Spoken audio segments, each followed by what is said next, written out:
Hi everybody, welcome to my channel, Frugalisama. My name's Sam and this is where I talk about all things sewing.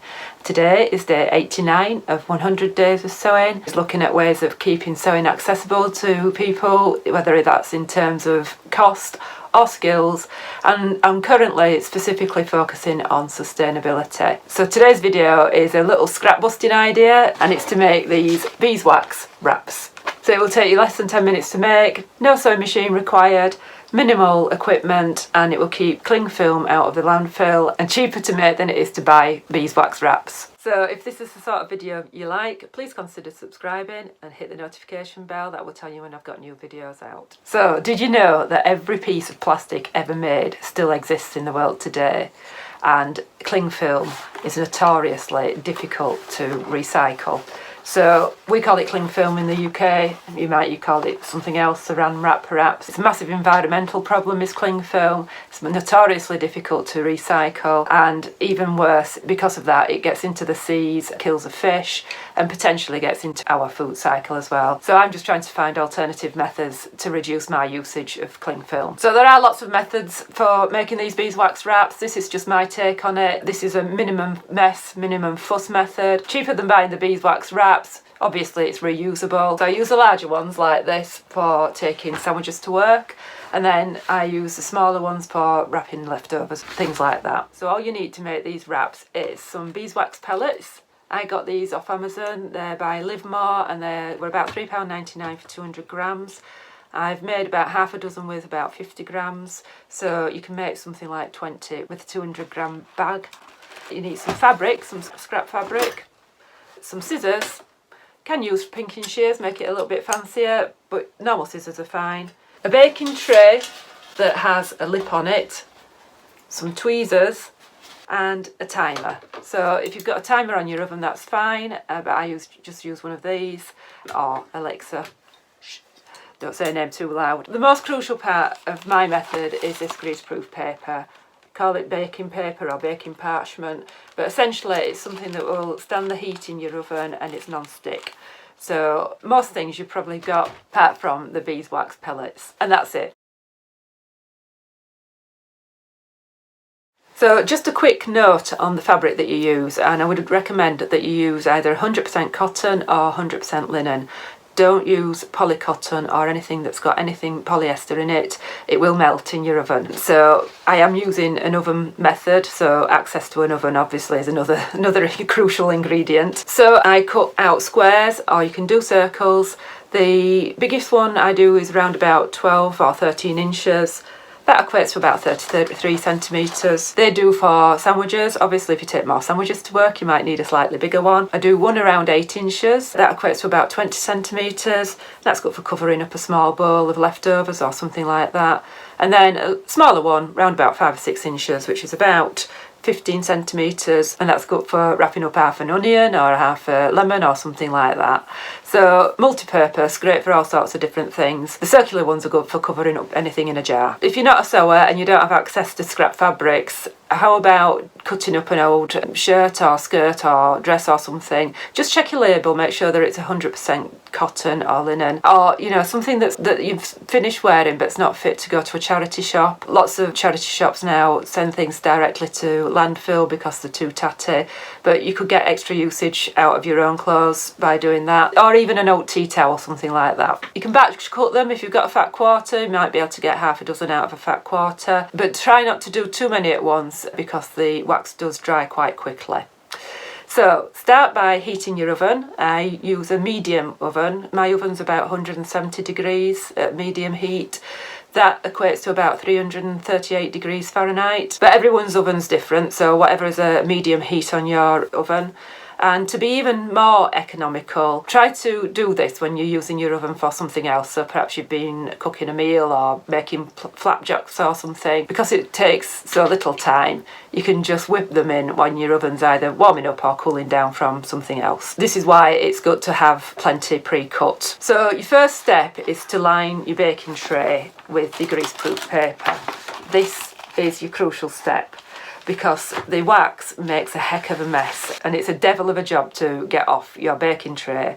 Using the greaseproof paper not only saves you from trying to scrape it all off again or having to discard the baking tray, it does mean that you can do more than one batch on one lot of wax. So lay as many squares of fabric or circles of fabric as you can fit onto your tray. I managed to get 3 on mine without overlapping and making sure that they lay flat so that the wax disperses evenly. So just spread your beeswax pellets evenly over your squares of fabric, just getting a nice even coverage. I've used around about half a cup here, which equates to about 50 grams, and just spread it out with your hands. You can see how sparse it is here. And then bob it in the oven and set your timer. So I usually do it for about 2 minutes. Do not walk away, Renee. Do not walk away. Don't get distracted by something else. Just keep your eye on it. Once the wax has melted, it just needs a minute or two, then whip it out. And then you just need to grab your tweezers and just gently waft the wraps just for a couple of seconds, and they will dry out really quickly.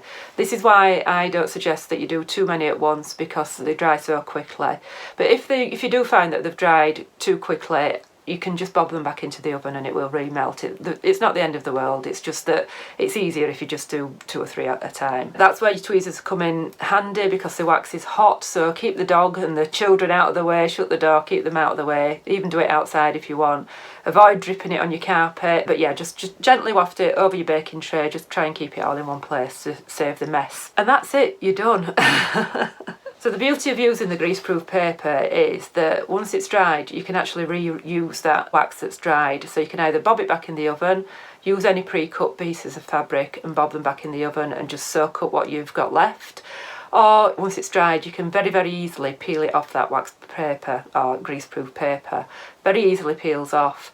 And then you can save it for another time, another session. So what I do is I keep any pre-cut bits of fabric, any greaseproof paper that I've already used, and the pellets and any melted wax all together in a little bag, and then next time I use my oven I'm ready to go. So it's just no waste, you just keep using it. Just make sure that you use the same size of the greaseproof paper, use it the same side up. So if you find that your wax is a little uneven, don't worry about it. You can either take your fingernail and scrape it away, it comes away quite easily. It doesn't bother me, it doesn't come off onto my food.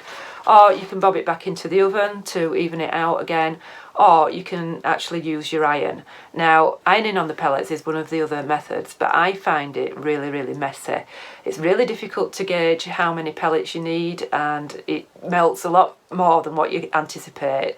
So for evening it out, it's not too bad. Make sure you've got a piece of greaseproof paper that's much bigger than your actual square. Put another one on top and just gently iron it on top, and it should just even it out if it bothers you. So for aftercare, you just need to rinse it in warm soapy water. These wraps, I made these a couple of weeks ago, 3 weeks ago, and they're still going really, really strong. It's 100% cotton, so they shouldn't wear out. But if you find that the wax is wearing a bit, you can actually re-wax them if you want. Or if you're getting a bit tatty, because they're cotton, because they're all natural products, they should be able to go in your compost bin if you've got access to one. Once they stop being useful, if you're into making jam, these round ones make a really pretty cover for the top of a jam jar. You can just put an elastic band around there. So I find there's no need for any extra ingredients such as jojoba oil or pine resin. I think the jojoba oil makes it a bit more pliable and less prone to cracking, but I just find that these wraps, they easily sort of become malleable in your hand with the heat of your hands. You don't need any extra ingredients. And the pine resin, I think that just makes it a little bit stickier. I find that they're sticky enough, but you can just use a rubber band if you're not finding that they're sticking to what you want them to stick to. You can actually buy a product with them all included, but it's extra expense, so you can do that, but I don't find it's worth my money. So one final tip is, if you do find that you've got cling film left in your drawer, don't throw it away. I just put it in a different drawer so that myself and whoever else is in the household, I'm looking at you, husband, thinks twice about using the cling film and reaches for some other alternative. Just makes you think twice. But if you do live in the UK, I've recently discovered that the Co-op and Sainsbury's are actually doing soft plastic recycling. So this includes the cling film, any wrappers that are on sweets or crisp products or something like that. They have got bins within some stores and they will recycle it for you. So there is actually a way of recycling the cling film now. Not sure what it is. I do need to do a little bit more investigation, but at least there's steps in the right direction. But because I've been taking part in Plastic Free July, I have actually been separating all my soft plastics, and I've been really shocked at how much we actually use. So these wax wraps are getting even more use now. You just need to make sure that your cling film's clean before you take it to the recycling facility.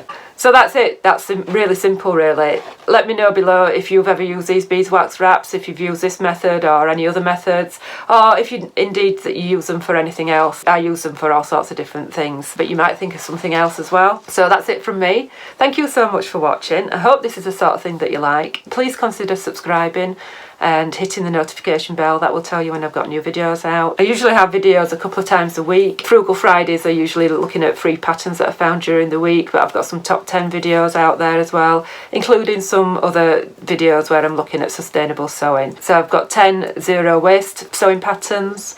I've also got a review on Wendy Ward's sustainable sewing book on my channel, if you want to take a look at that. And I do hints and tips and videos like that. I will put these videos in a little playlist, a separate little playlist for sustainable sewing as well. And I've got some other videos coming up soon with similar ideas. So that's it from me. Thank you so much for watching. I shall speak to you later. Bye.